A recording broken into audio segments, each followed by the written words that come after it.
ভয় সাধারণত উৎপন্ন হয় যখন আমরা কিসের অনুপস্থিতির ফলে বা কোন কারণে ভয়ের উৎপত্তি হয়? প্রশ্ন আপনাদের কাছে। হ্যাঁ, কিসের কারণে ভয় উৎপন্ন? ঈর্ষা, হিংসা। হ্যাঁ, বুঝিনি। আচ্ছা,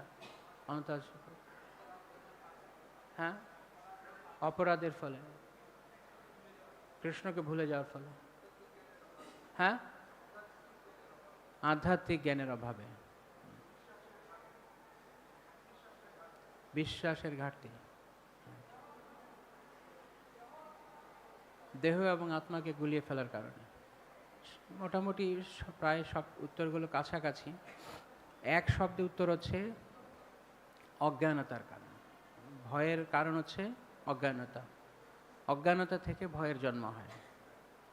যেমন রাতের বেলা আমরা সবাই ভয় পাই, যখনই সূর্য ডুবে যায় অন্ধকার নামে সঙ্গে সঙ্গে আমরা ভয় পাই।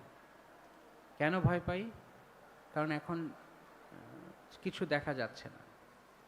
অবশ্যই আমরা আলোকিত করেছি, কিন্তু স্বাভাবিকভাবে দিনের বেলা কেউ ভয় পায় না, বা অপেক্ষাকৃত অনেক কম ভয় পায়। ভয় তো সবসময় জীবকে তাড়া করছে, কিন্তু অপেক্ষাকৃতভাবে অধিক ভয় হয় রাত্রিবেলা। কেন? তখন অজ্ঞানতা। এটা কোন অজ্ঞানতা? এটা হচ্ছে অন্ধকার।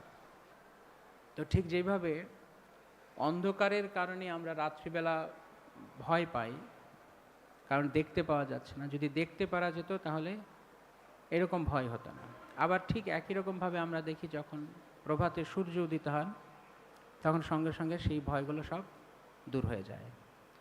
তাহলে আলোর প্রবেশ ভয় দূর করে, আর অন্ধকার ভয় উৎপন্ন করে। তো এটি তো জড়জাগতিকভাবে অন্ধকারের কারণে ভয়।